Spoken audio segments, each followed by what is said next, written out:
ہمارے خداوند یسوع کی انجیل مقدس متی کے مطابق اس کا 16واں باب 13 سے 19 آیات تک۔ جب یسوع کیسریا فلپی کے علاقے میں آیا تو اس نے اپنے شاگردوں سے یہ پوچھا کہ لوگ ابن انسان کو کیا کہتے ہیں؟ انہوں نے کہا، بعض یوحنا اصطباغی کہتے ہیں، بعض الیاس، بعض ارمیا یا انبیاء میں سے کوئی۔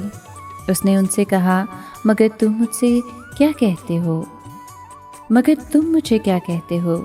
شمعون پطرس نے جواب میں کہا کہ تو المسیح ہے، زندہ خدا کا بیٹا۔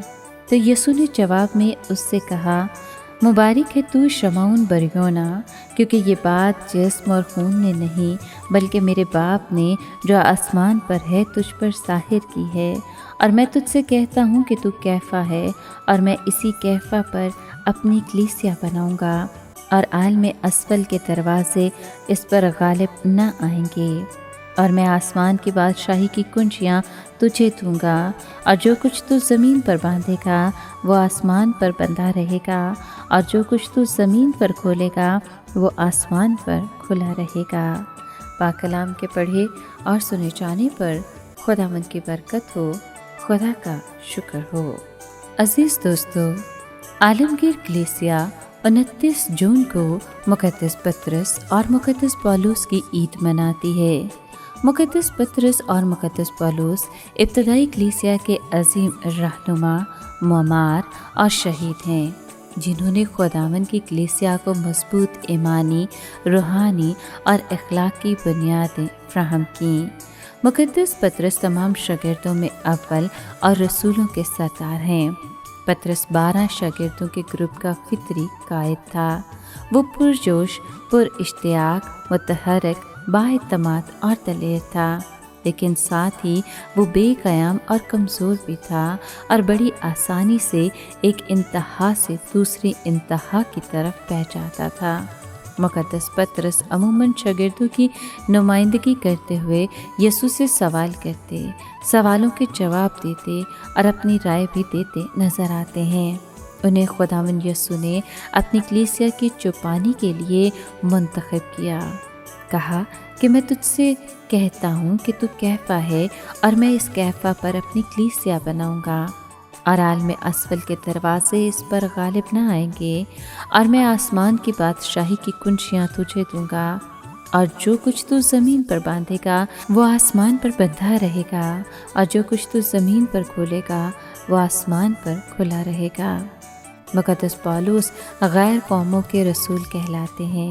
وہ ایک لسانی مبلغ اور منتظم تھے۔ خوش قسمتی سے پولس رسول کی زندگی میں اس زمانے کے 3 اہم عناصر یعنی یونانی ثقافت، رومی شہریت اور یہودی مذہب شامل تھا۔ یہ پس منظر آنے والے سالوں میں مقدس پولس رسول کے لیے خداوند کی انجیل کی بشارت اور مسیحی عقائد و تعلیمات کے پرچار کے لیے بے حد سود مند ثابت ہوا۔ مسیحیت کے آغاز میں پولس رسول مسیح کے پیروکاروں کے مخالف تھے اور مسیحیت کو پسند نہ کرتے تھے۔ آپ خدا کی شریعت کے لیے ایک ایسے غیرت مند تھے کہ مسیحیوں کو ایذا دینے سے بھی گریز نہ کرتے تھے، مگر دمشق کی راہ پر جی اٹھے مسیح سے ملنے کے بعد ان کی زندگی بدل گئی۔ خداوند یسوع نے ان کی بابت فرمایا، یہ میرا چنا ہوا وسیلہ ہے کہ میرے نام کو غیر قوموں اور بادشاہوں اور بنی اسرائیل پر ظاہر کرے، اور میں اسے دکھا دوں گا کہ میرے نام کے لیے اسے کتنا دکھ اٹھانا پڑے گا۔ مقدس پولس رسول نے خداوند یسوع کی انجیل کے پرچار کے لیے سب سے زیادہ محنت کی۔ یہ ان کی دور اندیشی، عالمگیر نجات کے لیے ویژن اور عمدہ مشنری پاسبانی اور انتظامی حکمت عملی کا نتیجہ تھا کہ مسیحیت اس وقت کی معلومہ دنیا میں پھیل چکی تھی۔ مقدس پطرس اور مقدس پولس کی عید مناتے ہوئے آئیں مقدس پطرس رسول کے جانشین پاپا اعظم فرانسس کے لیے دعا کریں کہ خداوند انہیں اپنی برکات اور فضائل سے نوازے، تاکہ ان کی قیادت اور رہنمائی میں عالمگیر کلیسیا پطرس اور پولوس کے نقش قدم پر چلتے ہوئے خداوند یسوع مسیح کی انجیل کا پرچار کرتی رہے۔ یہ عید تمام مومنین کو بھی دعوت دیتی ہے کہ وہ اپنی روزمرہ زندگی، خدمت اور کردار و اعمال سے مقدس پطرس اور مقدس پولوس کی مانند نجات کی خوشخبری پھیلاتے رہیں، زندگی بخش اقدار کے فروغ کے لیے کام کرتے رہیں۔ آپ سب کو مقدس پطرس اور مقدس پولوس کی عید مبارک ہو۔